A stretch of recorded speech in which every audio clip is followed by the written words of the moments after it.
Rotational chapter में हम दो फिजिकल क्वांटिटीज के बारे में काफ़ी डिटेल में पढ़ चुके हैं, एक टॉर्क और एक एंगुलर मोमेंटम। चलिए अब देखते हैं कि टॉर्क या एंगुलर मोमेंटम इन दोनों में आपस में कोई रिलेशन है क्या? क्या ये दोनों फिजिकल क्वांटिटी एक दूसरे से रिलेटेड हैं? और अगर रिलेटेड हैं तो यहां पर हम टॉर्क को कैसे in terms of angular momentum define कर सकते हैं? ये बिल्कुल वैसे ही चर्चा है जैसे कि आपको पता होगा, आपने फोर्स और मोमेंटम के बारे में पढ़ा और फिर आपको पता चला कि जो फोर्स है वो है क्या? The rate of change of momentum, मतलब dp/dt is define as what? Force. तो देखते हैं कि टॉर्क और एंगुलर मोमेंटम एक दूसरे पर किस तरीके से रिलेट करते हैं।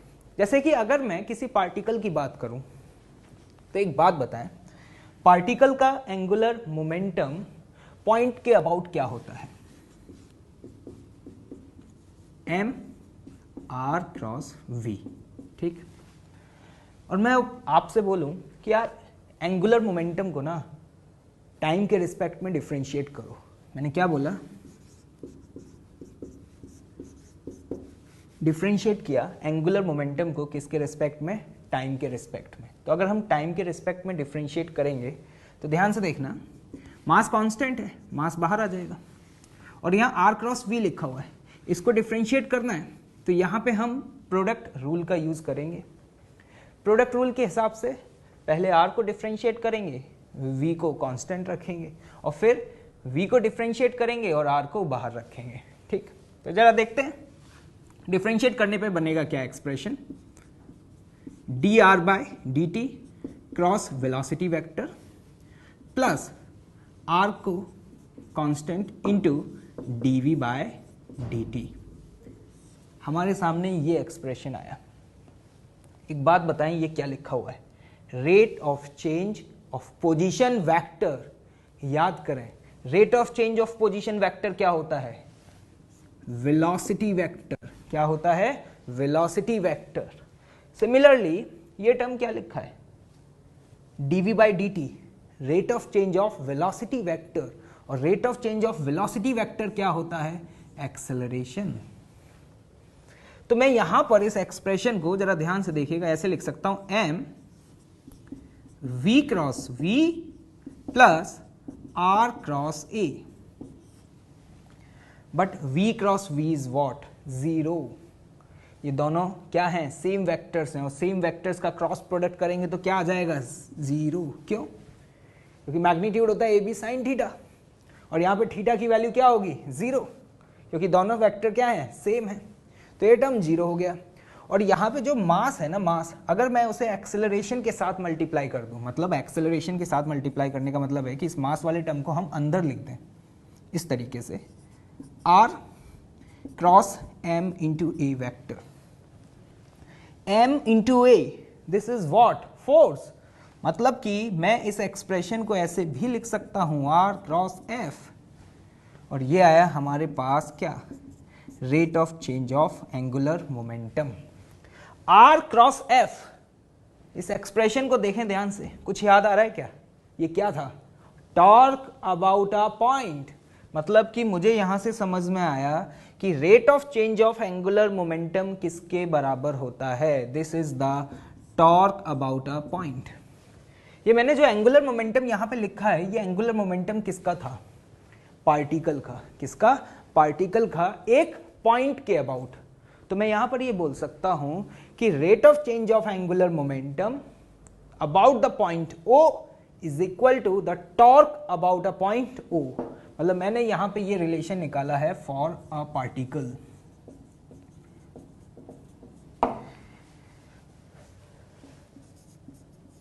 तो ये इस एक्सप्रेशन को देख करके आपको कुछ सिमिलरिटी दिखाई दे रही होगी। जैसे हम rate of change of momentum क्या लिखते थे? फोर्स। उसी तरीके से हम rate of change of angular momentum को क्या लिख सकते हैं? टॉर्क। क्लियर है?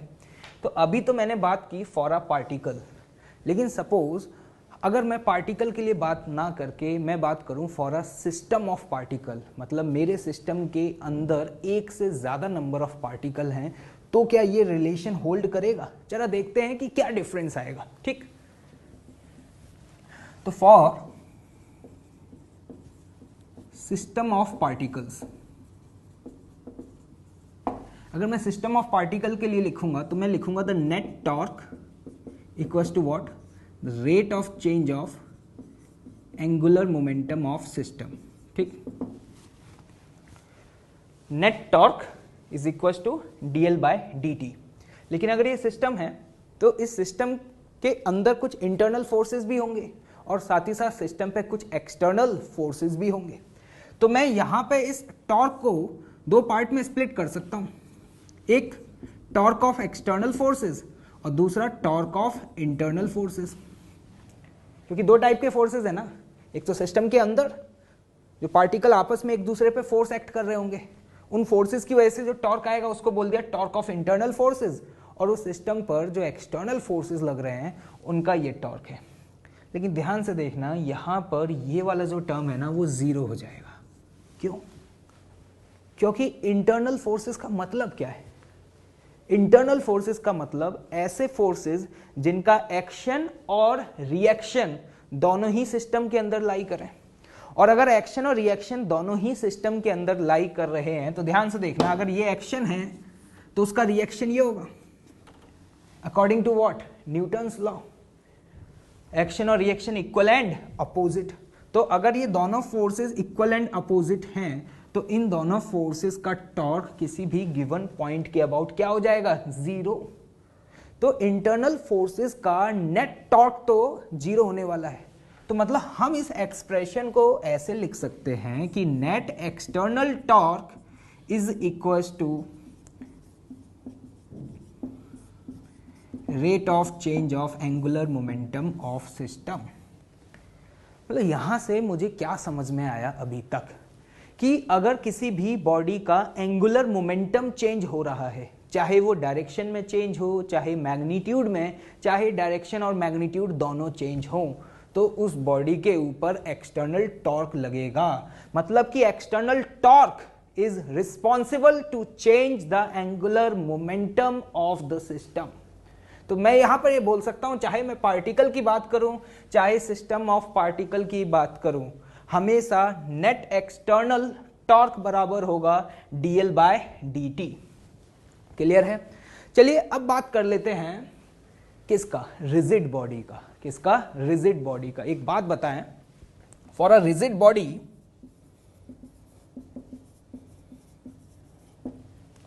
एंगुलर मोमेंटम एक्सिस के अबाउट क्या होता था? जल्दी से बताएं, angular momentum about a axis of rotation क्या होता था? I about the axis of rotation, where I is what? Moment of inertia into omega। ठीक है, जरा देखते हैं क्या ये रिलेशन रिजिड बॉडी के लिए भी होल्ड करेगा क्या? तो यहां पर इस एंगुलर मोमेंटम जो एक्सिस के अबाउट है, चलो इसे डिफरेंशिएट करते हैं। क्या करते हैं? डिफरेंशिएट।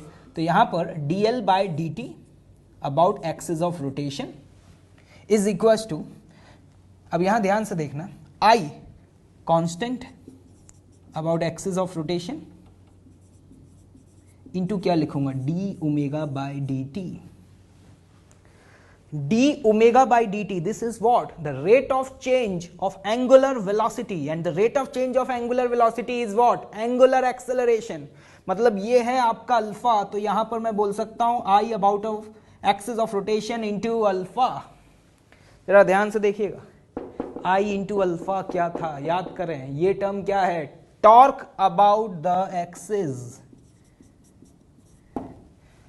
मतलब कि हम रिजिड बॉडी के लिए बोल सकते हैं कि जो भी net torque axis of rotation के अबाउट होगा ना, वो किसके बराबर होगा, the rate of change of angular momentum. मतलब चाहे मैं एक पार्टिकल लूं, चाहे मैं सिस्टम ऑफ पार्टिकल लूं, और चाहे मैं रिजिड बॉडी लूं, ये एक्सप्रेशन हमेशा होल्ड करेगा। जैसे हम पार्टिकल की पॉइंट के अबाउट बात कर रहे हैं तो हम यहां पे बोलेंगे rate of change of angular momentum about a point is equal to torque about a point. उसी तरीके से यहां पर बोलूंगा the rate of change of angular momentum about axis of rotation is equal to the torque about an axis. तो इस expression को मैं यहां लिख देता हूं, dl by dt is equals to torque about an axis। Clear है? तो यहां से हमें समझ में आ गया कि टॉर्क और एंगुलर मोमेंटम दो इंडिपेंडेंट फिजिकल क्वांटिटी नहीं हैं, ये दोनों एक दूसरे पर डिपेंड करते हैं। और इसी बात को मैं ऐसे भी बोल सकता हूं कि टॉर्क एक ऐसा फिजिकल क्वांटिटी है जो कि एंगुलर मोमेंटम को क्या करता है, चेंज करता है। मतलब कि अगर किसी बॉडी का एंगुलर मोमेंटम चेंज हो रहा है, चाहे वो पॉइंट के अबाउट हो या एक्सिस के अबाउट, तो गारंटी है इस बात की कि उस सिस्टम के ऊपर डेफिनेटली एक्सटर्नल टॉर्क लग रहा होगा।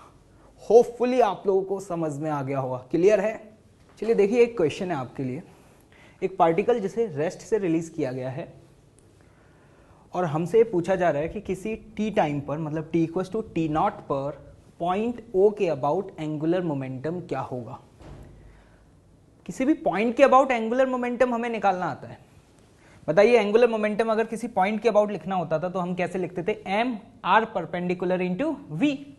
तो सपोज मैं बात करूं T equals to T naught पर पार्टिकल यहां कहीं है और इस पॉइंट पर सपोज पार्टिकल का स्पीड है v, तो बताएं इस v का वैल्यू क्या होगा। इनिशियली रेस्ट से रिलीज किया है, y डायरेक्शन में एक्सेलरेशन कितना है, g। तो मैं ये बोल सकता हूं टी नॉट टाइम बाद पार्टिकल का स्पीड होगा g इंटू टी नॉट। ठीक, तो पॉइंट o के रिस्पेक्ट में ये हो गया इसका r वेक्टर। लेकिन मुझे r वेक्टर से कोई मतलब ही नहीं है। मैग्नीट्यूड निकालने के लिए मुझे क्या चाहिए होता था, r का वो कंपोनेंट जो लाइन ऑफ वेलोसिटी के परपेंडिकुलर है। और आप यहां पे देख करके समझ पा रहे हैं ये क्या है, लाइन ऑफ वेलोसिटी। और ये जो कंपोनेंट है ये है r परपेंडिकुलर। तो काम खत्म हो गया। मतलब हम ये कह सकते हैं कि पॉइंट ओ के अबाउट अगर हमें एंगुलर मोमेंटम लिखना है तो m r perpendicular, this is what a into V, और टी नॉट टाइम पर स्पीड क्या होगी ये। तो ये आ गया मैग्नीट्यूड। और डायरेक्शन की बात करें तो r क्रॉस v कहां आ रहा है, इनवर्ड डायरेक्शन, तो माइनस के कैप। तो ये है एंगुलर मोमेंटम पॉइंट ओ के अबाउट।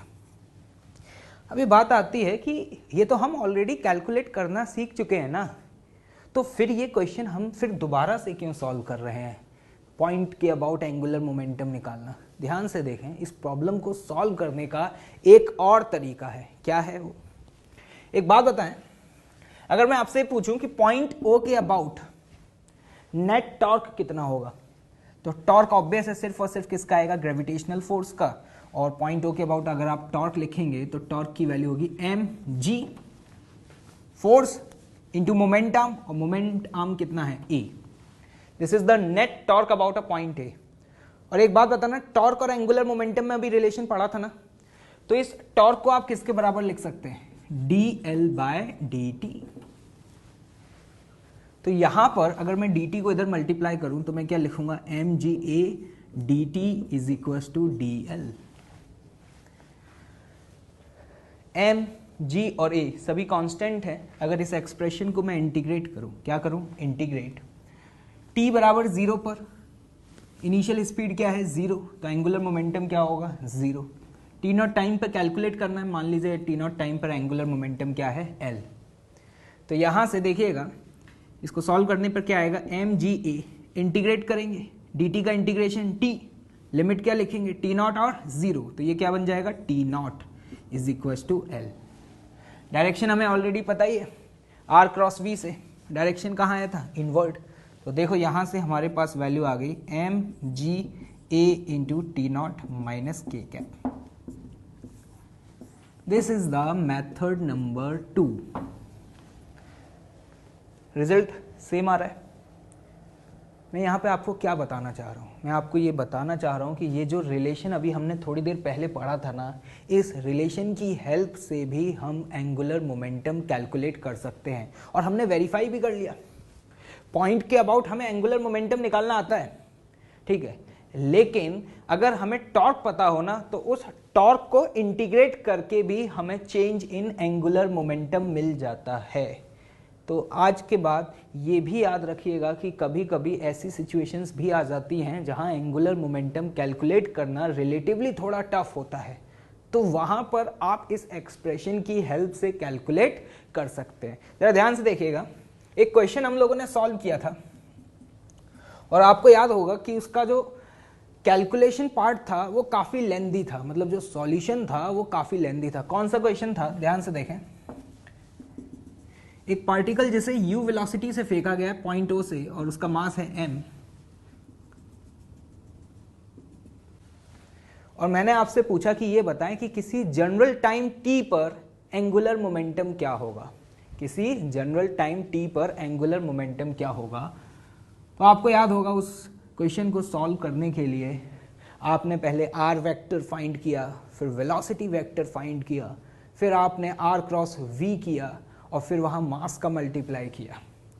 तो देखते हैं इस रिलेशन से ना इसका आंसर सिर्फ 2 स्टेप में निकल के आ जाएगा। कैसे, एक बात बताएं, पॉइंट O के अबाउट किसी जनरल टाइम t पर अगर मैं आपसे टॉर्क पूछूं, क्या पूछूं, टॉर्क, तो बताओ क्या लिखोगे। तो आप ये जानते हैं कि फोर्स mg इधर लग रहा है, ये रहा mg का लाइन ऑफ एक्शन और ये है मोमेंटम, और मोमेंटम कितना होगा, ये x कोऑर्डिनेट हो गया और इसको क्या लिख सकता हूं, u cos theta x component of velocity multiplied by time. तो पॉइंट O के अबाउट मैं टॉर्क को ऐसे लिख सकता हूं mg u cos theta into t। तो जो टॉर्क निकल के आया है, क्या ये torque rate of change of angular momentum के बराबर है, बिल्कुल है, मतलब यही चीज किसके बराबर होगी, dl बाय dt। यहां से dt को इधर मल्टीप्लाई करें तो ध्यान से देखिएगा mg u cos theta t dt is equal to dl। ये पूरा टर्म कांस्टेंट है because mg u cos theta ये x कंपोनेंट है जो कभी चेंज नहीं हो रहा है। इंटीग्रेट करेंगे तो कांस्टेंट टर्म इंटीग्रेशन से बाहर आ जाएगा, इंटीग्रल ऑफ t dt और यहाँ पे इंटीग्रल ऑफ dl। इंटीग्रेट करना है, लिमिट रखते हैं, t बराबर 0 पर पार्टिकल यहां था तो पॉइंट हो गया अबाउट एंगुलर मोमेंटम 0। किसी जनरल टाइम t पे निकालना है, मान लेते हैं कि t टाइम पे एंगुलर मोमेंटम क्या है, l।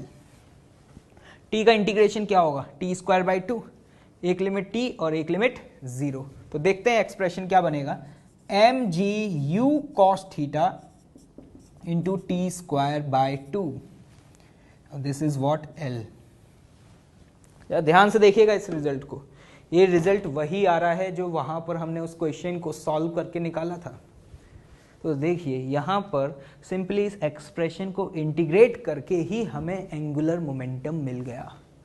तो इसीलिए हमें ये चीज़ें भी याद रखनी होंगी कि एंगुलर मोमेंटम कैलकुलेट करने का ये एक और तरीका है जिसमें हम टॉर्क कैलकुलेट करके और टॉर्क को क्या कर दें, इंटीग्रेट कर दें। और अगर डायरेक्शन की बात करें तो डायरेक्शन आपको समझ में आ ही रहा है कि ये क्या है आपके लिए r वेक्टर और ये क्या है आपका mg। तो r क्रॉस f कहाँ आ रहा है, इनवर्ड। तो अगर इसी चीज़ को हम वेक्टर फॉर्म में लिखना चाहते हैं तो inward direction minus k cap, तो हम लिख सकते हैं minus of k cap equals to what, l vector. This is the angular momentum about the point. Clear है। चलिए अब अगला टॉपिक देखते हैं, the conservation of angular momentum. एक बात बताएं, टॉर्क और एंगुलर मोमेंटम में हमें रिलेशन पता चल गया है क्या, कि किसी भी सिस्टम पर द नेट एक्सटर्नल टॉर्क किसके बराबर होता है, rate of change of angular momentum. अगर उस सिस्टम के ऊपर नेट एक्सटर्नल टॉर्क 0 हो जाए, क्या हो जाए, ये 0, तो इसका मतलब क्या हुआ, इट इंप्लाइज कि dl बाय dt का वैल्यू क्या है, 0। मतलब rate of change of angular momentum 0 हो गया। इसका मतलब क्या हुआ, इसका मतलब ये हुआ कि एंगुलर मोमेंटम क्या है, कांस्टेंट। और अगर एंगुलर मोमेंटम कांस्टेंट है तो मैं बोल सकता हूं L initial equals to L final. यही है statement conservation of angular momentum का, कि अगर किसी भी गिवन सिस्टम पर नेट एक्सटर्नल टॉर्क 0 होता है तो उस सिस्टम का एंगुलर मोमेंटम चेंज नहीं होता और वो हमेशा क्या रहता है, कंजर्व रहता है। ऐसा ही एक सिमिलर स्टेटमेंट आप पहले भी पढ़ चुके हैं, याद करें सेंटर ऑफ मास में, वहां आपने पढ़ा था कंजर्वेशन ऑफ लीनियर मोमेंटम। वो स्टेटमेंट क्या था कि अगर किसी भी सिस्टम पर नेट एक्सटर्नल फोर्सेस जीरो होते हैं तो उस सिस्टम का लीनियर मोमेंटम क्या है, कंजर्व। बिल्कुल सिमिलरली यहां एंगुलर मोमेंटम कंजर्वेशन में हम ये स्टेटमेंट बोल रहे हैं कि अगर किसी भी सिस्टम पर नेट एक्सटर्नल टॉर्क जीरो है, सिर्फ और सिर्फ हम एक्सटर्नल फोर्सेस का ही टॉर्क देखेंगे, क्योंकि इंटरनल फोर्सेस तो वैसे भी बॉडी के एंगुलर मोमेंटम को चेंज नहीं कर सकते। मतलब अगर ये टर्म जीरो रहा तो बॉडी का एंगुलर मोमेंटम चेंज नहीं होगा। और एक और इंपॉर्टेंट बात जो आप लोगों को मैं बता दूं कि जिस पॉइंट या जिस एक्सिस के अबाउट बॉडी का नेट एक्सटर्नल टॉर्क जीरो होगा ना, उसी गिवन पॉइंट या एक्सिस के अबाउट एंगुलर मोमेंटम भी कंजर्व होगा। मतलब ये नहीं है कि किसी और पॉइंट के अबाउट हम एक्सटर्नल टॉर्क देखें और किसी और पॉइंट के अबाउट हम उसका एंगुलर मोमेंटम कंजर्व करने की कोशिश करें। मतलब पॉइंट के अबाउट जिस टॉर्क जीरो कर रहे हैं ना, उसी पॉइंट के अबाउट आप उसका एंगुलर मोमेंटम कंजर्व कर सकते हैं। ठीक है, एक और बात आपको बता दूं कि एग्जाम के पॉइंट ऑफ व्यू से ना रोटेशनल मैकेनिक्स में ये one of the most important topic है, क्योंकि एग्जाम में ज़्यादातर क्वेश्चन ना इस पर्टिकुलर टॉपिक से काफ़ी बार पूछे गए हैं। और आप 12th में जाकर के जब आप इलेक्ट्रोस्टैटिक्स, ग्रेविटेशन, इन चैप्टर्स को पढ़ेंगे ना, तो वहाँ पर भी इन कॉन्सेप्ट्स को यूज़ किया जाता है कंजर्वेशन ऑफ एंगुलर मोमेंटम पर। तो इस टॉपिक को काफ़ी ध्यान से पढ़ना है, इस बात का विशेष ध्यान रखिएगा। तो स्टेटमेंट लिख लेते हैं। स्टेटमेंट क्या है? If net external torque is 0 about a point or axis,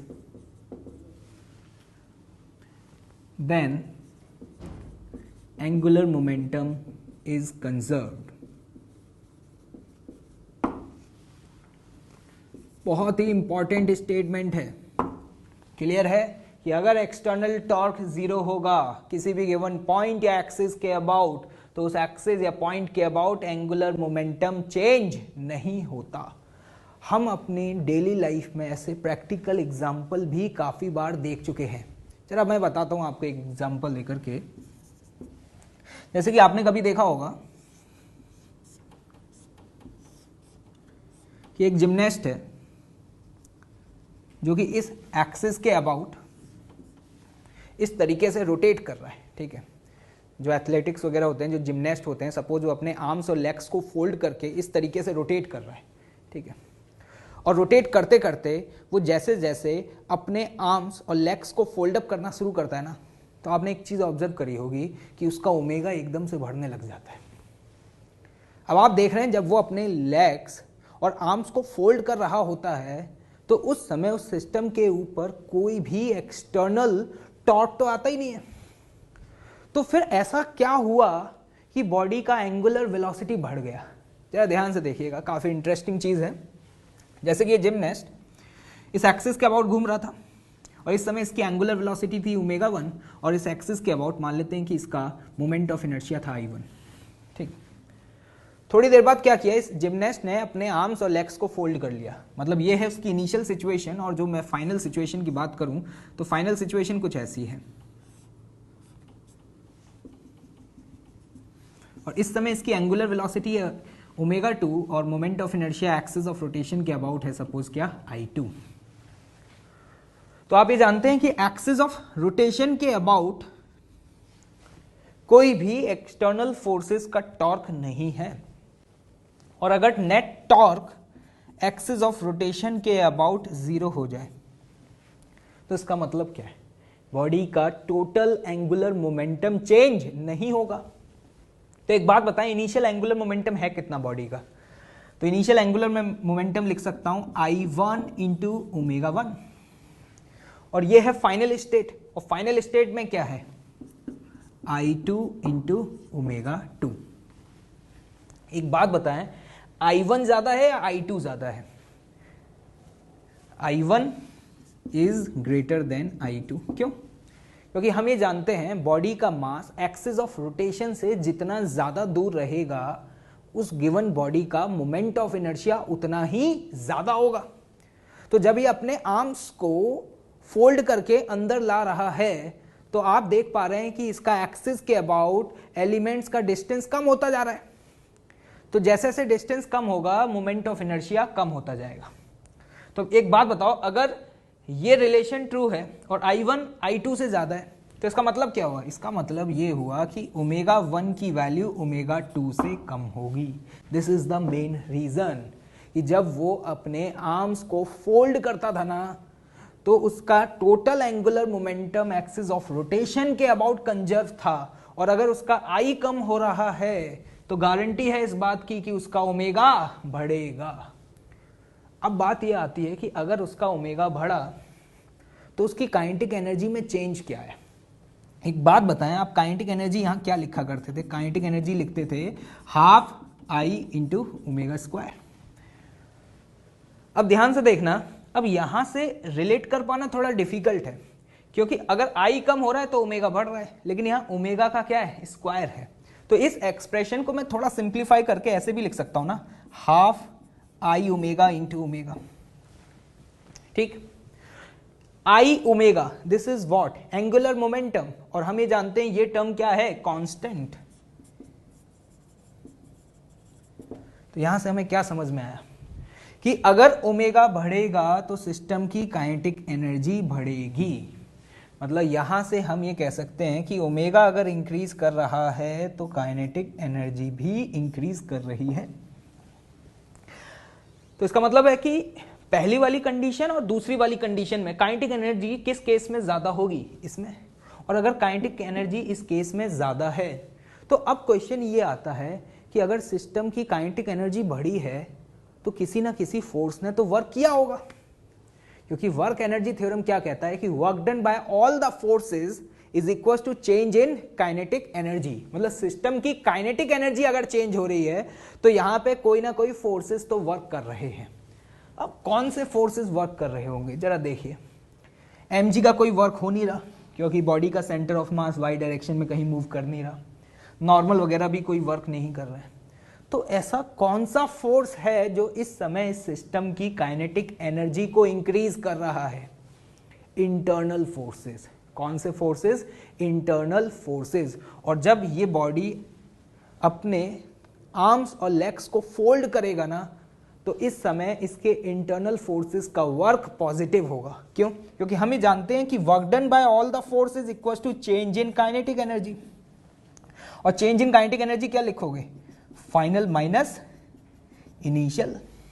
omega इस वाली सिचुएशन में ज्यादा है तो इसका मतलब फाइनल काइनेटिक एनर्जी ज्यादा है, तो ओवरऑल ये जो टर्म है वो पॉजिटिव आएगा। तो यहां से हम ये कह सकते हैं वर्क डन पॉजिटिव आएगा। और ये वर्क डन है किसका?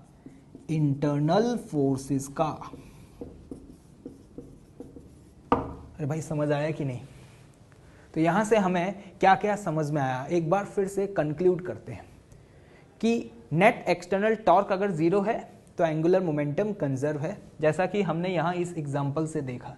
ऐसे आप बहुत सारे एग्जांपल्स देखेंगे जहां पे कंजर्वेशन ऑफ एंगुलर मोमेंटम का प्रिंसिपल अप्लाई होता है। जैसे आपने एक चीज और ऑब्जर्व करी होगी कि जब एक स्विमर ऊपर से जंप करता है अंदर रिवर में, तो जब वो जंप करके ऊपर जाता है तो वहां पे जाकर के वो अपनी बॉडी को एकदम से फोल्ड कर देता है, और जैसे ही वो अपनी बॉडी को फोल्ड करता है तो एकदम से उसका ओमेगा बढ़ जाता है। तो फिर वहां पे बात आती है कि यार ओमेगा बढ़ गया, टॉर्क तो कोई है ही नहीं, क्योंकि जब वो हवा में होता है तो उसके ऊपर सिर्फ और सिर्फ कौन सा फोर्स लगता है? mg। तो mg का तो टॉर्क आएगा ही नहीं, क्योंकि mg फोर्स ऑलरेडी कहां से पास हो रहा है? बॉडी के सेंटर ऑफ मास से। तो फिर उसका ओमेगा बढ़ कैसे गया? क्यों बढ़ा ओमेगा? क्योंकि जब वो अपनी बॉडी को फोल्ड किया ना तो उसका मोमेंट ऑफ इनर्शिया कम हो गया, और I इंटू ओमेगा कॉन्स्टेंट है। तो अगर I कम होगा तो ऑटोमेटिकली ओमेगा बढ़ जाएगा।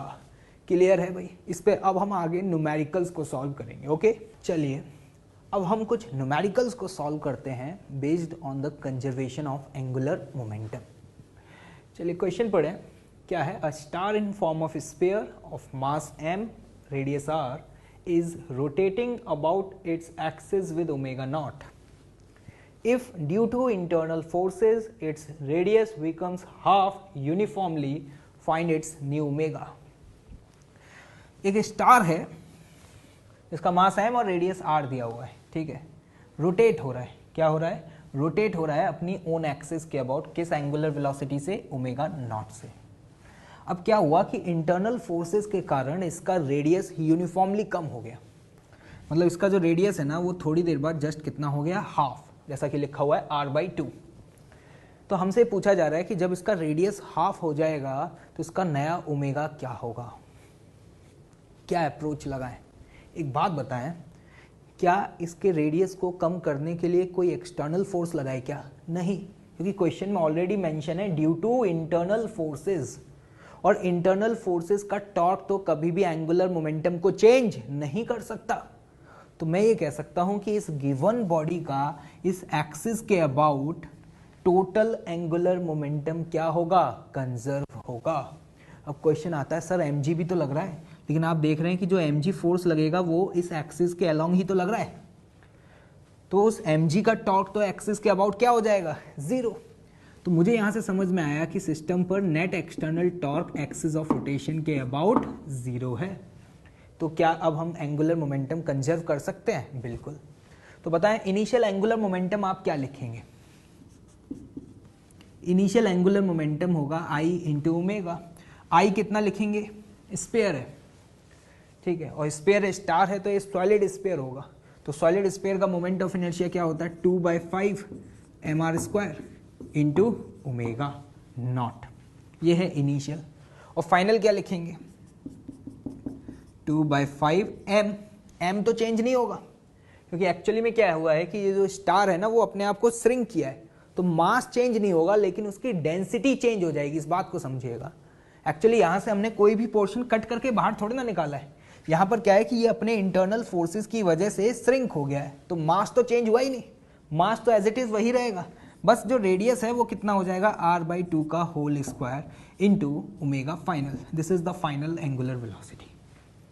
तो ये है एक्सिस ऑफ रोटेशन के अबाउट एंगुलर मोमेंटम, और हम ये जानते हैं कि सिस्टम का टोटल एंगुलर मोमेंटम क्या है? कंजर्व। तो हम यहां लिख सकते हैं L इनिशियल बराबर L फाइनल। तो बराबर करिए, देखते हैं क्या रिजल्ट आएगा। तो यहाँ से ये r/2 का होल स्क्वायर है, तो यहाँ से ओमेगा फाइनल की वैल्यू आ जाएगी 4 ओमेगा नॉट। क्या हुआ? ओमेगा बढ़ गया, और बढ़ना भी चाहिए था, क्योंकि जब ये स्टार श्रिंक होना स्टार्ट होगा तो इसका मोमेंट ऑफ इनर्शिया कम हो रहा है, और हम ये जानते हैं कि I इंटू ओमेगा कॉन्स्टेंट है, और अगर I की वैल्यू कम होगी तो ओमेगा की वैल्यू बढ़ेगी। क्लियर है? बहुत आसान प्रॉब्लम है, बस हमेशा याद रखिएगा कि जिस एक्सिस के अबाउट आपने टॉर्क जीरो किया है ना, उसी एक्सिस के अबाउट आप एंगुलर मोमेंटम को कंजर्व करें। ओके, चलिए अगला न्यूमेरिकल सॉल्व करते हैं। देखिए सिचुएशन क्या है, मैं पहले आपको वो समझा देता हूं कि एक स्मूथ डिस्क है, और उस स्मूथ डिस्क के ऊपर एक m मास का पार्टिकल है जो कि कांस्टेंट वेलोसिटी से मूव कर रहा था v0, ठीक है, लेकिन इस पार्टिकल को एक स्ट्रिंग की हेल्प से यहाँ कनेक्ट किया हुआ है, और यहाँ सेंटर पर डिस्क के एक होल है जहाँ से ये रोप नीचे जा रहा है।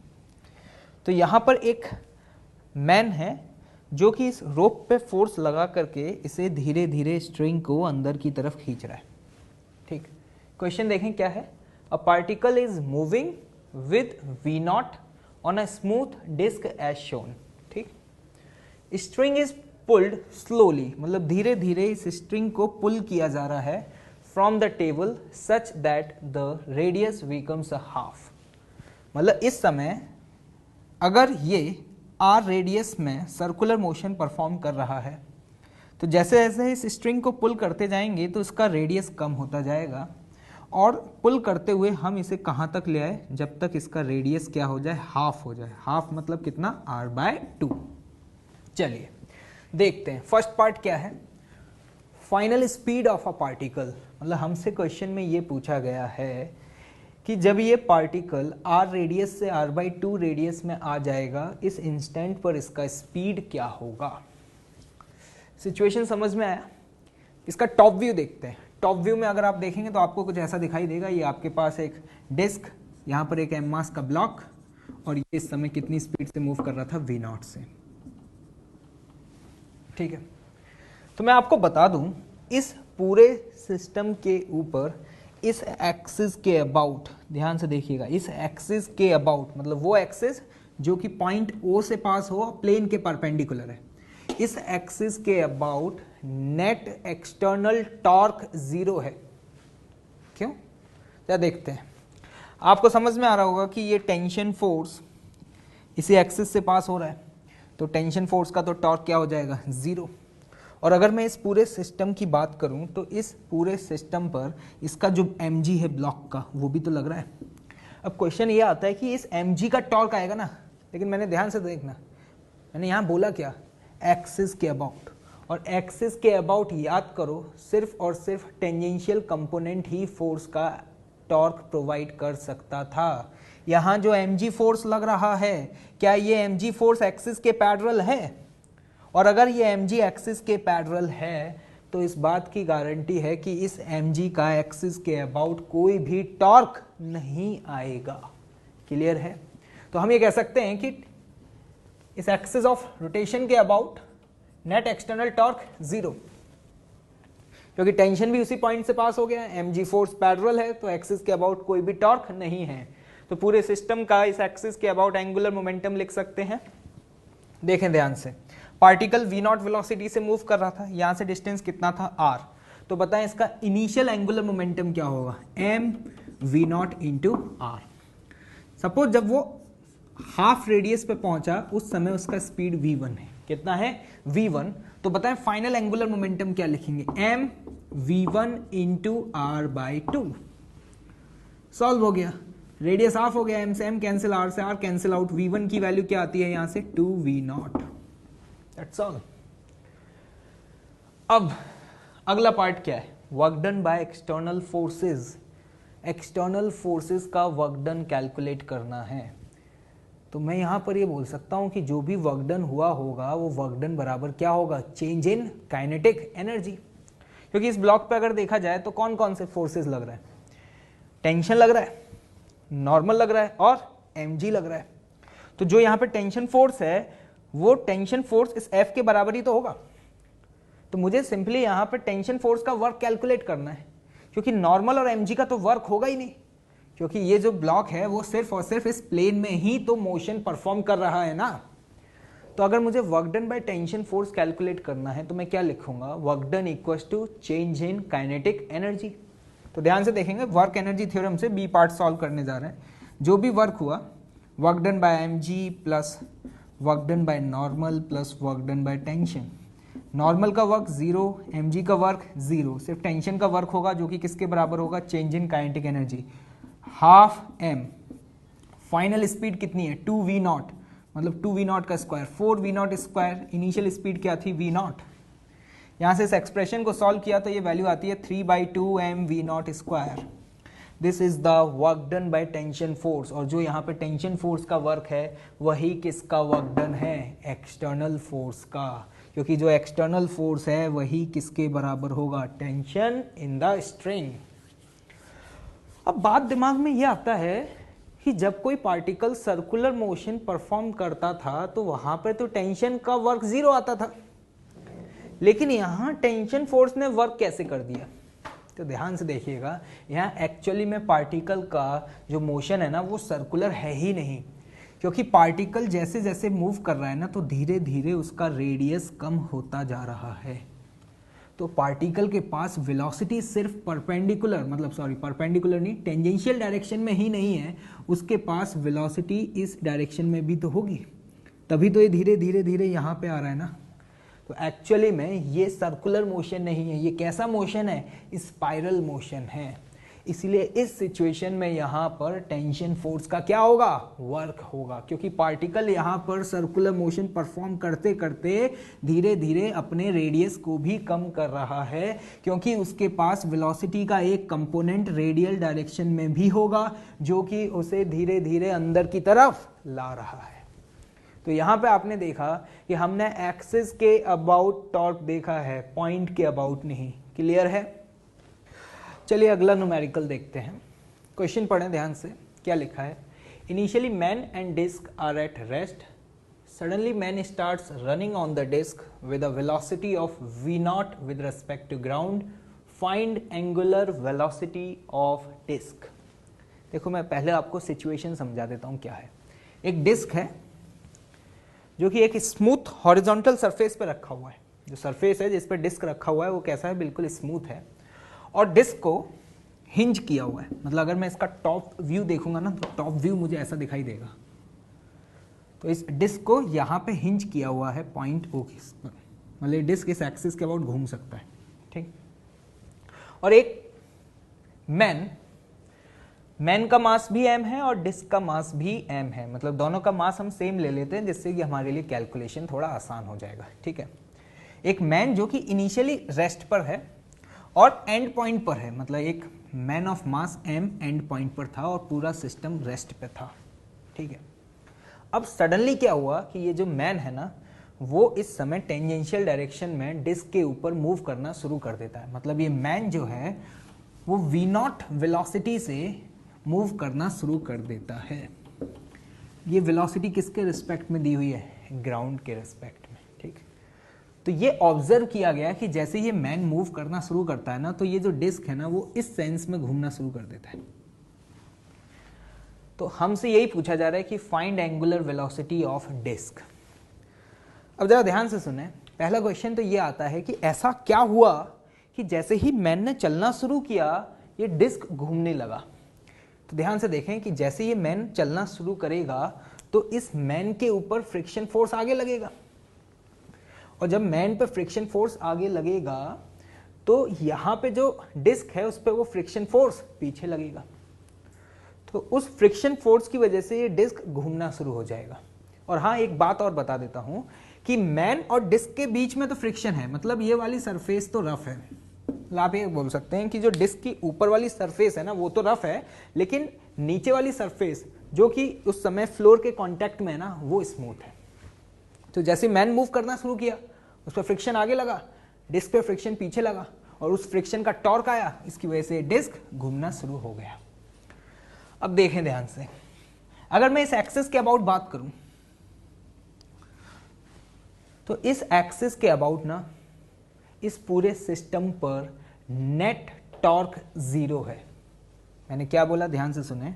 इस एक्सिस के अबाउट पूरे सिस्टम पर, सिस्टम कौन कौन है, मैं यहां सिस्टम की बात कर रहा हूं तो सिस्टम का मतलब है मैं डिस्क प्लस मैन को अपना सिस्टम कंसिडर कर रहा हूं। क्योंकि अगर मैं डिस्क और मैन को अपना सिस्टम कंसिडर कर लूंगा तो इन दोनों के बीच में लगने वाले जो फ्रिक्शनल फोर्सेस हैं वो कैसे फोर्सेस होंगे, एक्सटर्नल या इंटरनल, इंटरनल फोर्सेस हो जाएंगे। और इंटरनल फोर्सेस का टॉर्क तो कभी भी एंगुलर मोमेंटम को चेंज नहीं कर सकता। तो अगर मैं इस पूरे को अपना सिस्टम कंसिडर करूं तो आप ये देखें कि इस पूरे सिस्टम के ऊपर एक्सटर्नल फोर्स क्या है, mg, और आप ये जानते हैं कि mg ऐसे लग रहा है। तो इस एक्सिस के अबाउट mg का टॉर्क तो क्या हो जाएगा, 0। क्यों? क्योंकि जो फोर्स है वो एक्सिस के पैरेलल है, और एक्सिस के अबाउट सिर्फ और सिर्फ उन्हीं फोर्सेस का टॉर्क आता था जो टेंजेंशियल डायरेक्शन में होते थे। याद करें, फोर्स का पैरेलल कंपोनेंट और रेडियल कंपोनेंट की वजह से एक्सिस के अबाउट कोई भी टॉर्क नहीं आता था। तो हम ये कह सकते हैं इस पूरे सिस्टम मतलब डिस्क प्लस मैन पर net torque about the axis of rotation क्या है, 0, ठीक। और अगर टॉर्क 0 है तो क्या मैं ये कह सकता हूं कि एक्सिस के अबाउट पूरे सिस्टम का एंगुलर मोमेंटम कंजर्व होगा? बिल्कुल। तो हम ये कह सकते हैं कि यहां पर इनिशियल एंगुलर मोमेंटम किसके बराबर होगा, फाइनल एंगुलर मोमेंटम के। इनिशियल एंगुलर मोमेंटम क्या है, क्वेश्चन को ध्यान से देखें क्या लिखा है। Initially man and disc are rest, पूरा सिस्टम रेस्ट पे था, इसका मतलब इनिशियल एंगुलर मोमेंटम क्या है, 0, ठीक। अब लिखते हैं फाइनल एंगुलर मोमेंटम। फाइनल लिखना है तो हमें डिस्क का भी लिखना होगा और मैन का भी लिखना होगा, ठीक है। मैन का लिखते हैं, मैन का यहां से परपेंडिकुलर डिस्टेंस कितना है, r। तो इस एक्सिस के अबाउट मैन का एंगुलर मोमेंटम क्या लिखेंगे, m v इंटू r, और अगर डायरेक्शन देखें तो मैन की वेलोसिटी ऊपर है और ये है उसका आर वेक्टर, तो आर क्रॉस वी कहाँ आ रहा है, आउटवर्ड डायरेक्शन में। ठीक है, तो सपोज आउटवर्ड डायरेक्शन को अगर मैं पॉजिटिव बोलता हूं तो इसीलिए मैंने यहां पर मैन का एंगुलर मोमेंटम क्या लिख दिया, पॉजिटिव। लेकिन अगर मैं डिस्क की बात करूं तो डिस्क एक रिजिड बॉडी है और रिजिड बॉडी का एक्सिस के अबाउट एंगुलर मोमेंटम क्या होता था, आई about axis into omega. Omega इस सेंस में, तो एंगुलर मोमेंटम कहाँ आएगा, अंदर, अंदर आएगा तो यहां पे क्या लगाऊंगा, माइनस। इस एक्सिस के अबाउट एक डिस्क का मोमेंट ऑफ इनर्शिया क्या होता है, जल्दी से बताएं। अगर उसका मास m है तो m r square by 2, this is I into omega. Unknown कौन है, सिर्फ ओमेगा ही तो अननोन है, तो इस एक्सप्रेशन को हम यहां से सॉल्व कर सकते हैं। m से m कैंसिल आउट हो जाएगा, r से r, तो देखें ध्यान से, ओमेगा की वैल्यू आएगी 2v0 divided by r। This is the angular velocity of a disc. जैसे कि आपने यहाँ पे एक चीज़ देखी, मैंने सिस्टम किसे कंसिडर किया, डिस्क प्लस मैन। अब क्वेश्चन ये आता है कि अगर हम सिर्फ डिस्क को ही अपना सिस्टम मानते तो क्या उस डिस्क का एंगुलर मोमेंटम कंजर्व नहीं था, नहीं था। क्योंकि अगर आप डिस्क को अपना सिस्टम कंसिडर करते ना तो मैन की वजह से डिस्क पे लगने वाले जो फोर्सेस हैं वो क्या हो जाते, एक्सटर्नल फोर्सेस हो जाते, और उन एक्सटर्नल फोर्सेस का क्या आता, फिर टॉर्क आता। तो यहां पर डिस्क प्लस मैन को अपना सिस्टम लेने का बेनिफिट ही यही है, क्योंकि अगर इन दोनों को अपना सिस्टम मान लें तो ये दोनों आपस में जो भी फोर्सेस लगा रहे होंगे एक दूसरे के ऊपर, उनका कोई भी टॉर्क एक्सिस ऑफ रोटेशन के अबाउट नहीं आएगा। और ये हमने देख लिया कि जो मैन का मास है तो ग्रेविटेशनल फोर्स की वजह से तो एक्सिस ऑफ रोटेशन के अबाउट कोई भी टॉर्क नहीं आ रहा। ये याद रखिएगा, यहां पे मैंने जो भी नेट एक्सटर्नल टॉर्क देखा है वो पॉइंट के अबाउट देखा है या एक्सिस के अबाउट, एक्सिस के अबाउट देखा है। और यहां पर एंगुलर मोमेंटम भी एक्सिस के अबाउट ही कंजर्व किया है। बिल्कुल क्लियर है, पूरे सिस्टम का इनिशियल एंगुलर मोमेंटम 0 था और एक्सटर्नल टॉर्क लगा नहीं और एकदम से मैन मूव करने लगा, तो अब फाइनल भी 0 होना पड़ेगा। तो अगर मैन की वजह से एंगुलर मोमेंटम बाहर आ रहा है तो डिस्क की वजह से एंगुलर मोमेंटम अंदर आएगा, जिससे कि ये दोनों एक दूसरे को क्या कर पाए, कैंसिल आउट कर पाए। ओके, चलिए अब हम लोग यहां पर इसका बी पार्ट देखते हैं। बी पार्ट क्या है, देखिए इसके बी पार्ट में थोड़ा सा स्लाइट चेंज है। अभी जो वेलोसिटी दिया है ना मैन का, वो विद रिस्पेक्ट टू ग्राउंड ना दे करके विद रिस्पेक्ट टू डिस्क दिया हुआ है। सिचुएशन बिल्कुल वैसा ही है, इनिशियली डिस्क और मैन रेस्ट पे थे, सडनली मैन मूव करना स्टार्ट किया। अब देखें ध्यान से, अगर मैं टॉप व्यू देखूंगा तो मेरे सामने ऐसा आएगा, ठीक। तो अब इस प्रॉब्लम को कैसे सॉल्व करें, अगर वेलोसिटी मैन का डिस्क के रिस्पेक्ट में दिया हुआ है तो ध्यान से देखें, जब भी ऐसी कोई भी सिचुएशन हो ना तो हम हमेशा उस केस में ग्राउंड फ्रेम में वेलोसिटीज को एज्यूम कर लेते हैं। मान लेते हैं कि ग्राउंड फ्रेम में मैन की वेलोसिटी v1 थी और डिस्क की एंगुलर वेलोसिटी ओमेगा थी। ओमेगा और v1 में रिलेशन क्या होगा वो हम ऑलरेडी सॉल्व कर चुके हैं, तो जरा ध्यान से देखना, वही एक्सिस के अबाउट एंगुलर मोमेंटम कंजर्व होगा। इनिशियल क्या है 0, फाइनल में क्या लिखूंगा m v1 into are man का, और डिस्क का क्या लिखेंगे mr square by 2 into omega. तो पिछले वाले पार्ट में तो क्या था कि एक ही इक्वेशन से काम चल गया था, ओमेगा निकालना था, v पता था, लेकिन यहां पर v1 भी अननोन है और ओमेगा भी अननोन है, क्योंकि v1 क्या है, velocity of man in the ground frame. तो यहां से इक्वेशन आ जाएगी, m से m कैंसिल आउट हो जाएगा, r से r कैंसिल आउट, तो आपको देख करके समझ आ रहा है कि v1 की वैल्यू क्या आ गई, r ओमेगा बाई 2। अब क्या करें, दूसरी इक्वेशन और चाहिए, क्योंकि एक इक्वेशन से काम नहीं होने वाला। तो ध्यान से देखें, एक बात बताएं मुझे कि जैसे ये मैन मूव करना स्टार्ट किया तो डिस्क का वो पॉइंट जहां पर मैन है वो किस स्पीड से मूव करेगा। अगर डिस्क ऐसे घूम रहा है तो डिस्क का ये वाला पॉइंट बैकवर्ड डायरेक्शन में ओमेगा आर से मूव करेगा। मतलब मेरे सामने सिचुएशन ये है कि ये मैन, ठीक, मैन आगे मूव कर रहा है v1 वेलोसिटी से, लेकिन ये वाला जो पॉइंट है वो बैकवर्ड डायरेक्शन में जा रहा है, कितने से, ओमेगा इंटू आर से। मुझे क्वेश्चन में क्या गिवन है, velocity of man with respect to disc, ये गिवन है। और मैं जानता हूं, रिलेटिव में पढ़ चुका हूं कि velocity of man with respect to disc मैं कैसे लिख सकता हूं, vm माइनस vd। लेकिन हमेशा याद रखना कि डिस्क की जब वेलोसिटी लिखनी हो ना, तो डिस्क के उस पॉइंट की वेलोसिटी लिखेंगे जिस पॉइंट पर मैन डिस्क के कांटेक्ट में है। मतलब जैसे कि ध्यान से देखें, इस वाले सिचुएशन में मैन की वेलोसिटी ग्राउंड फ्रेम में कितनी है, v1, लेकिन डिस्क के उस पॉइंट की वेलोसिटी जहां पर मैन कांटेक्ट में है वो कितनी है, ओमेगा इंटू आर। किस डायरेक्शन में है, ऊपर या नीचे, नीचे के डायरेक्शन में, तो ये क्या लिखेंगे, minus of minus omega R. This is what, velocity of man with respect to disc, ये ऑलरेडी हमें गिवन है, this is what v naught. तो यहां से देखो हमारे पास इक्वेशन क्या आ गई, v naught is equal to v1 plus omega R. This is the equation number 2। समझ में आया हमने क्या किया, हमने सबसे पहले ग्राउंड फ्रेम में मैन की वेलोसिटी एज्यूम करी और पूरे सिस्टम पर कंजर्वेशन ऑफ एंगुलर मोमेंटम लगाया। दूसरा, रिलेटिव से हमें पता है कि ग्राउंड फ्रेम में ये आगे जा रहा है और ये डिस्क पीछे जा रहा है, तो डिस्क के रिस्पेक्ट में ये किस वेलोसिटी से मूव करेगा, तो इसको उल्टा करके ऐड कर देंगे, तो कितना आ गया, v1 प्लस ओमेगा आर। अब हम आगे सॉल्व कर सकते हैं, यहाँ से v1 की वैल्यू यहाँ पुट कर दें r ओमेगा बाई 2, तो देखें ध्यान से, ये बनेगा क्या हमारे सामने एक्सप्रेशन 3r ओमेगा बाय 2। तो यहाँ से ओमेगा की वैल्यू आती है हमारे सामने 2v naught divided by 3r। This is the angular velocity of the disc. देख लीजिए इस केस में आंसर आपका चेंज हो गया। तो इस टाइप के भी प्रॉब्लम्स पूछे जा सकते हैं जिसमें जब मैन डिस्क पे मूव करना स्टार्ट करे तो मैन की वेलोसिटी ग्राउंड के फ्रेम में ना दे करके किसके फ्रेम में दिया हो, डिस्क के फ्रेम में दिया हो। क्लियर है?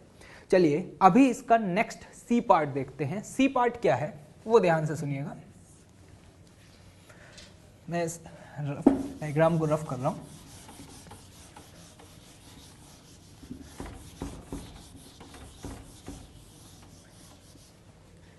सी पार्ट है the angle rotated by disc when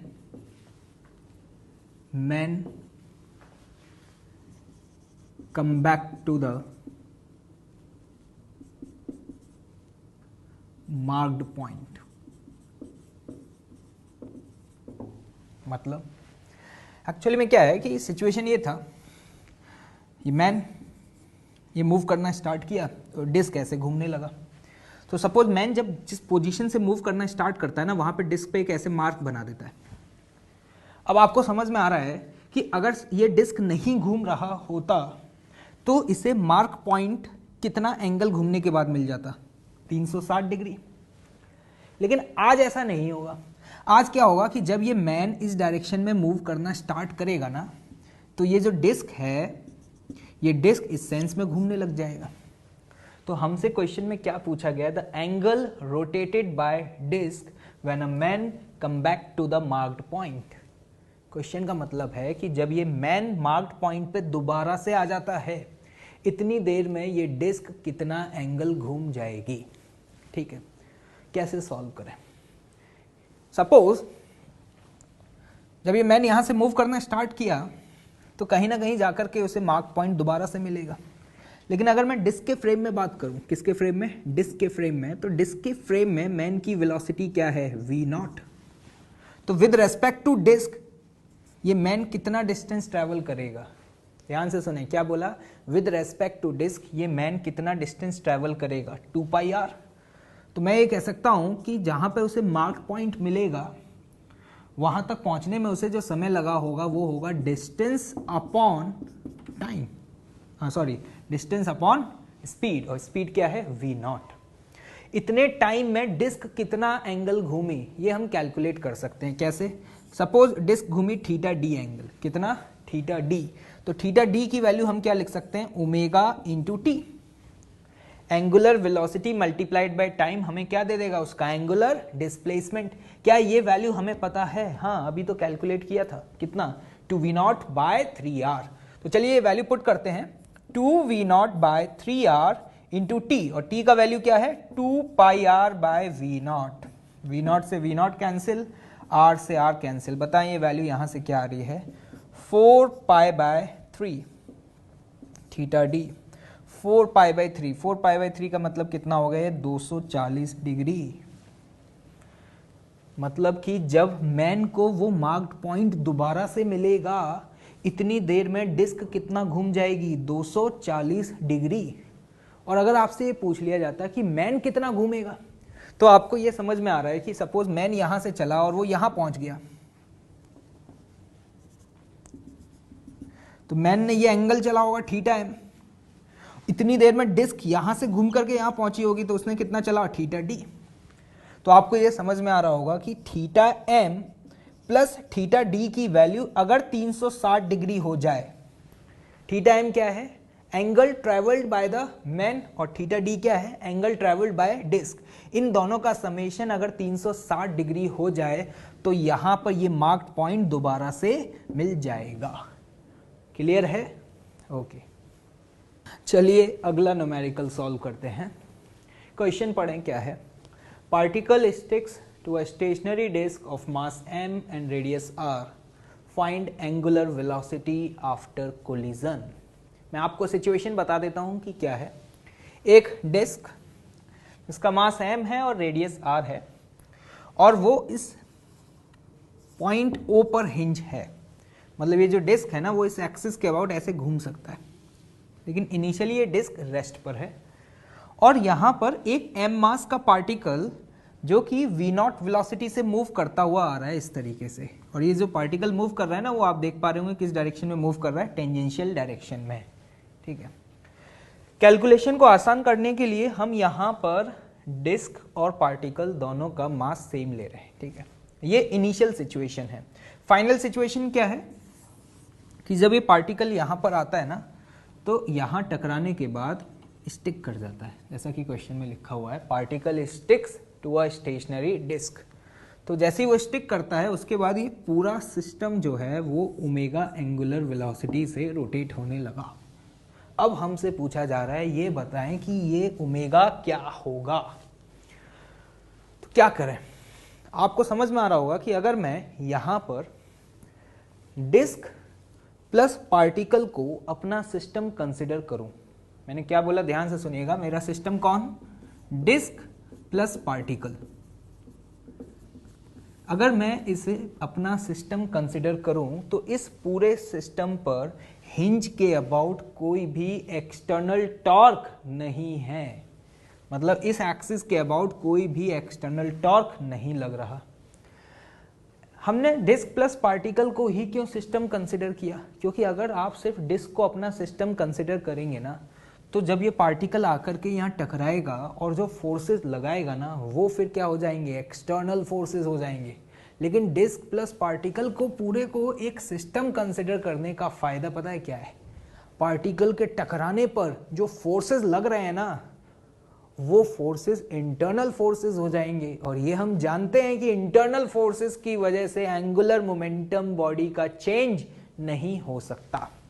तो हम ये कह सकते हैं कि इस एक्सिस के अबाउट जो कि पॉइंट ओ से पास हो रहा है और प्लेन के परपेंडिकुलर है, टॉर्क क्या है, एक्सटर्नल टॉर्क है 0।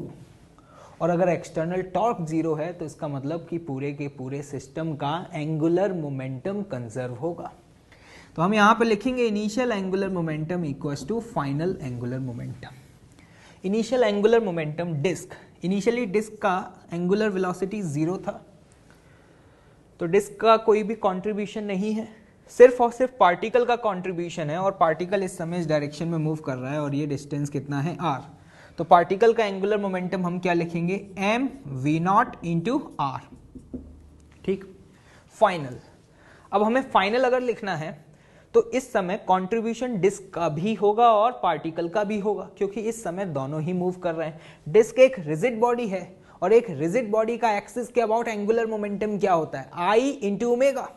तो एक बात बताओ कि इस डिस्क का इस एक्सिस के अबाउट मोमेंट ऑफ इनर्शिया क्या है, mr² बाय 2। तो मैं यहां पे लिखूंगा डिस्क का mr² बाय 2 इंटू ओमेगा।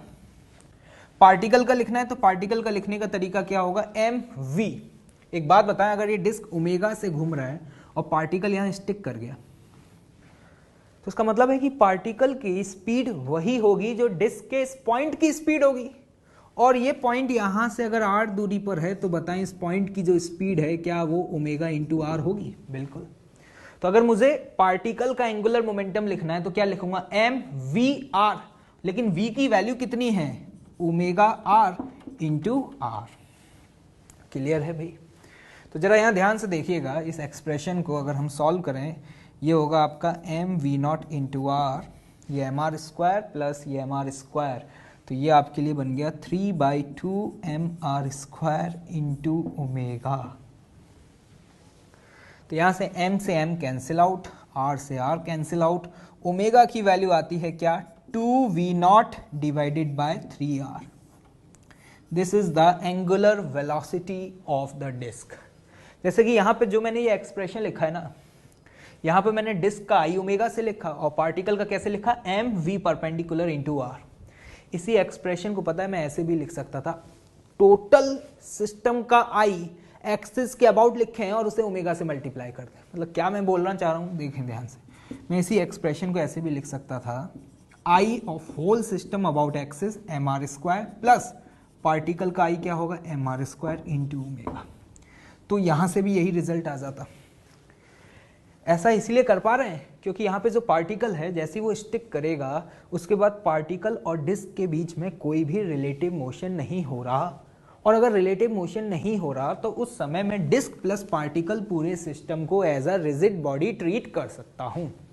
लेकिन हम हमेशा इसी तरीके से लिखना प्रेफर करते हैं क्योंकि कभी कभी प्रॉब्लम्स में ऐसा भी होता है कि जो पार्टिकल है वो डिस्क के रिलेटिव मूव करने लगता है। अगर वो डिस्क के रिलेटिव मूव करने लगेगा तो आप पार्टिकल प्लस डिस्क पूरे को एक रिजिड बॉडी नहीं मान सकते। तो उस केस में अगर आप इस तरीके से लिखेंगे ना तो आपका आंसर गलत आएगा। इसलिए मैं हमेशा प्रेफर करता हूं कि जब भी किसी रिजिड बॉडी का एक्सिस के अबाउट लिखें तो आई ओमेगा लिखें, और किसी भी बॉडी या पार्टिकल का लिखना होना तो आप उसका कैसे लिखेंगे, एक्सिस के about M V perpendicular into R. तो यहां से हमारे पास फाइनल एंगुलर वेलोसिटी आ चुकी है। क्लियर है? यहां पर हमने क्या किया, कंजर्वेशन ऑफ एंगुलर मोमेंटम के कॉन्सेप्ट्स का यूज करके फाइनल एंगुलर वेलोसिटी निकाल लिया। जैसा कि आपने देखा कि जब हम डिस्क प्लस पार्टिकल को सिस्टम लेते हैं तो यहां पर इनिशियली क्या था, सिर्फ पार्टिकल का ही कंट्रीब्यूशन था, लेकिन पार्टिकल जैसे ही यहां आकर के टकराएगा तो ये डिस्क भी घूमना शुरू कर देगा। तो अब क्या होगा कि फाइनल एंगुलर मोमेंटम में डिस्क का भी कंट्रीब्यूशन है और साथ ही साथ इस पार्टिकल का भी कंट्रीब्यूशन है। क्लियर है? होपफुली आप लोगों को समझ आ गया होगा। चलिए एक और न्यूमेरिकल सॉल्व करते हैं based on conservation of angular momentum. पहले मैं आपको सिचुएशन बता देता हूं क्या है। एक डिस्क है जो कि इस एक्सिस के अबाउट हिंज है और कांस्टेंट एंगुलर वेलोसिटी से घूम रहा है और एंगुलर वेलोसिटी ओमेगा नॉट है और डिस्क का मास m और रेडियस r है। ये डिस्क जिस सरफेस पर रखा हुआ है ना वो सरफेस कैसा है, स्मूथ। ठीक है। अब इस डिस्क का जो ऊपर वाला सरफेस है ना, ऊपर वाला सरफेस, वो सरफेस है रफ। अब क्या हुआ कि हम एक डिस्क लेकर के आते हैं जिसका मास m/2 है और रेडियस r/2 है, और इस स्मॉलर डिस्क को हमने इस लार्जर डिस्क के ऊपर जेंटली प्लेस कर दिया। तो जैसे ही आप प्लेस करेंगे तो क्या होगा, अब आप बताएं। एक डिस्क घूम रहा था, एक डिस्क लेकर के आया, उसके ऊपर रख दिया, तो क्या होगा, स्लिपिंग होना स्टार्ट हो जाएगी। और ऊपर वाली सरफेस रफ है, कैसा है, सरफेस रफ है, तो अब स्लिपिंग होती रहेगी होती रहेगी।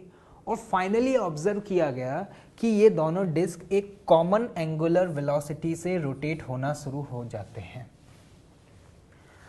अब हमसे क्या पूछा जा रहा है क्वेश्चन में, अब आप क्वेश्चन पढ़ सकते हैं, सिचुएशन आपको समझ आ गया है। A disc of mass m, radius r is rotating with omega naught on a smooth horizontal surface.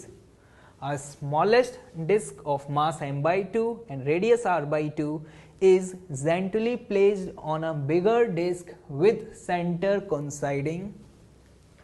Due to friction between them, they will rotate with same omega. Due to the friction force finally ये दोनों same omega से घूमने लगते हैं और हमसे पूछा जा रहा है फाइंड एंगुलर वेलोसिटी। एक बात बताएं, अगर मैं स्मॉलर और लार्जर डिस्क को अपना सिस्टम कंसिडर करूं तो क्या इस पूरे सिस्टम का एंगुलर मोमेंटम मैं इस एक्सिस के अबाउट कंजर्व कर सकता हूं? ध्यान से सोचिएगा, बिल्कुल कर सकता हूं। क्यों? क्योंकि इस एक्सिस के अबाउट किसी भी एक्सटर्नल फोर्स का टॉर्क नहीं है। अब बात आती है कि सर इन दोनों के बीच में फ्रिक्शन भी तो लग रहा है ना, तो फ्रिक्शन का टॉर्क नहीं आएगा।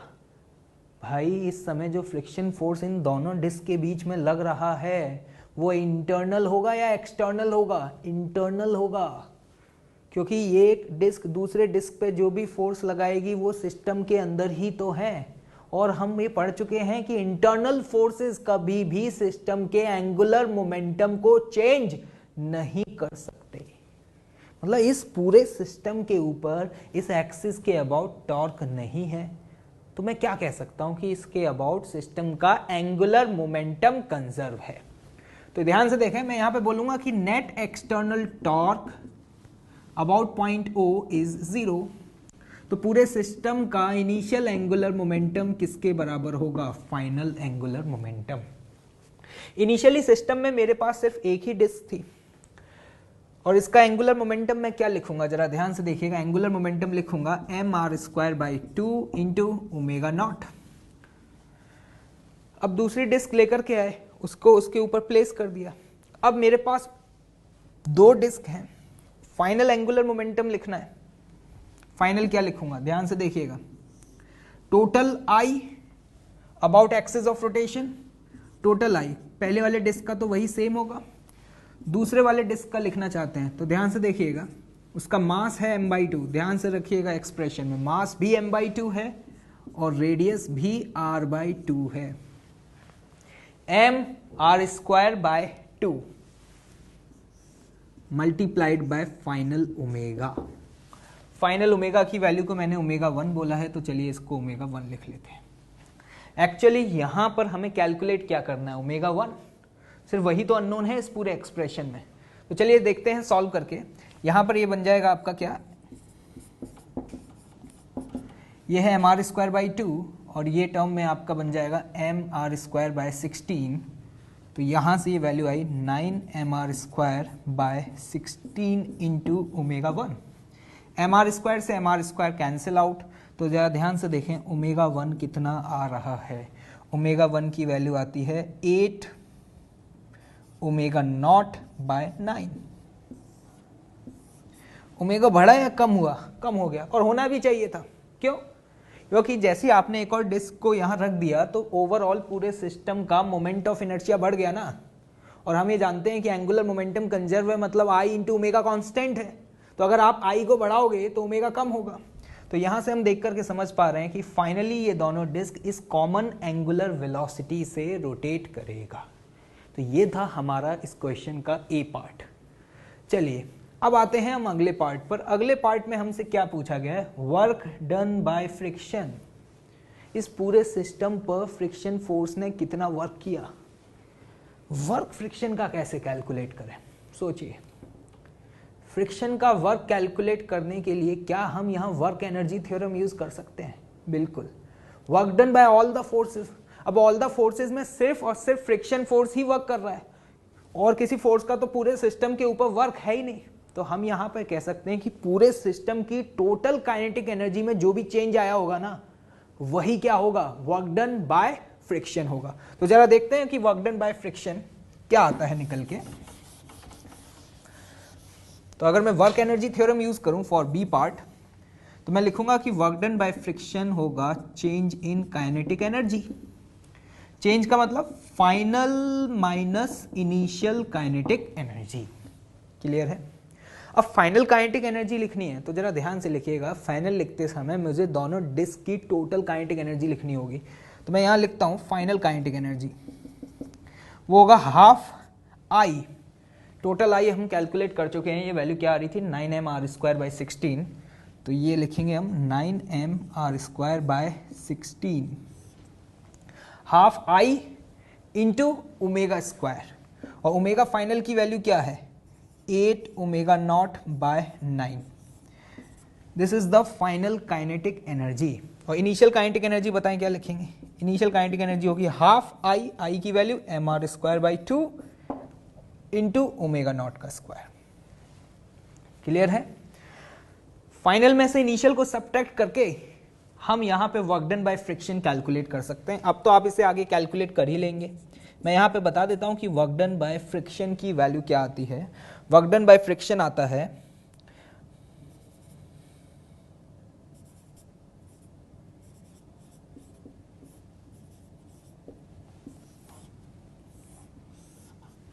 Minus of mr² omega naught square by 36। ये कैसे आया? फाइनल में से अगर आप इनिशियल को सब्ट्रैक्ट करेंगे ना तो आपको ये रिजल्ट मिल जाएगा। क्लियर है? होपफुली आपको समझ में आ गया होगा। क्वेश्चन का अप्रोच समझ में आया था। सिस्टम कौन था यहाँ पे? Large disc plus smaller disc, और इनके बीच में लगने वाला फ्रिक्शन फोर्स क्या था? एक्सटर्नल या इंटरनल? इंटरनल था। इसीलिए हम पूरे सिस्टम का एंगुलर मोमेंटम क्या कर पाए? कंजर्व कर पाए। क्लियर है?